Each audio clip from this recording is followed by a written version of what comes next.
Alright guys, so the reason I'm making today's video is because the other day I posted a video on rating my subscribers' outfits, which if you haven't watched it, what are you freaking doing sitting here? Go watch it, it's right here. So basically guys, this video is about 6 style mistakes that I see that are the most common. These are things that I also did see in that video that we filmed. Once again guys, this is just my opinion, so if you guys want to keep doing these, this is not really a mistake. You're not gonna get blasted in the head if you're doing this wrong. So basically I'm just gonna go more into depth as to what these 6 style mistakes are and how to improve it. So let's do this shit. All right, so the first mistake is wearing runners with pants. But the first reason is because you look like my dad. Sorry, Dad. But it doesn't look very good, guys. Runners were created, you know, for running. It was made to give you more support so that you could do your agile movements and, you know, go through terrain and stuff. But when you're going out on a date, you're hanging out with your friends, you're just going to the mall, like, why do you need runners? Unless you plan on something going terribly wrong where you gotta dip out real quick, then maybe you should bring your runners with you. But for the most part, guys, your outfit is gonna look so much better if you just switch out those runners for some sneakers. And there's so many different sneakers you guys can go for. You got Vans, you got Converse, you got Air Force Ones, you got Jordan ones, you got Dunks. There's so many different freaking sneakers that you guys could go for, and it's just gonna look 10 million times better than your guys' runners. I promise you that. The second mistake is having pants that bunch up, and essentially pants that bunch up is normally because it's too big or you're sagging super hard. Just in case you guys didn't know, rappers, when they be talking about having stacks, they're not talking about the stacks that are on their shoes. They're talking about money, obviously.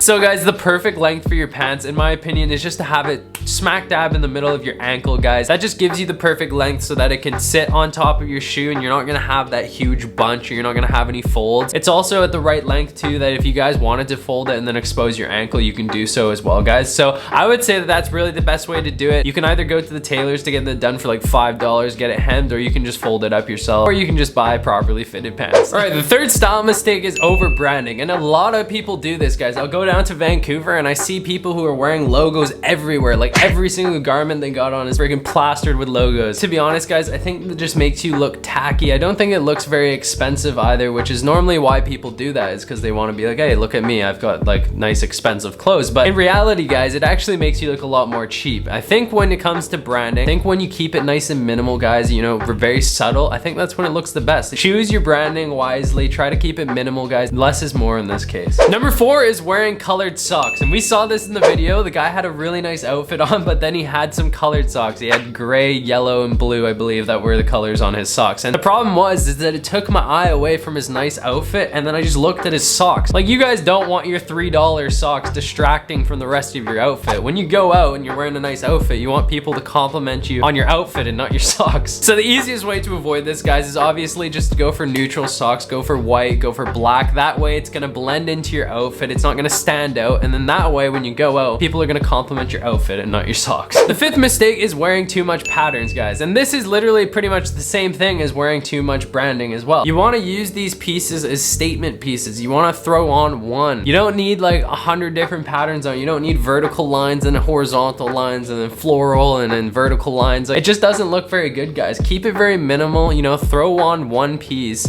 that's got a pattern over top of a solid neutral base. That's gonna look so much better than when you're wearing, you know, 3 different pieces of clothing that all have different patterns on it. It's too confusing for the eye. So when you do throw your pattern on and you've got some nice neutral colors underneath that aren't distracting to the eye, that pattern is now gonna pop so much more and your outfit is gonna look that much better. All right, and number 6 is wearing too tight pants. So we understand the struggle, guys. When you got a little bit thicker quads, it's really difficult to find pants that fit, and this is why I've completely stopped wearing skinny jeans, because ever since I started training legs, skinny jeans just don't look good anymore. You know, your underwear lines start to pop. Every time you put your phone, your wallet, and your pants, there's like this huge freaking bulge. It looks accentuated now, and it just looks uncomfortable. So the best thing to do, guys, is if you're having the same problem as I am, just go to like slim fit, guys, or go to something that is tapered. Those fits typically are gonna have more room around your quads, but they're still gonna give you that streamline, that nice tailoring that you would get from skinny jeans. So before we finish off today's video, we need to choose the next 2 legends up on the board. If you didn't realize, I'd already had one of them up, Lewis. So shout out to Lewis. But the next one is Facundo. Shout out to these guys are freaking legends. If you guys enjoyed today's video, please smash that like button, hit that subscribe button. Catch you guys in the next one. Your bro Brandon, peace out. Take care, guys.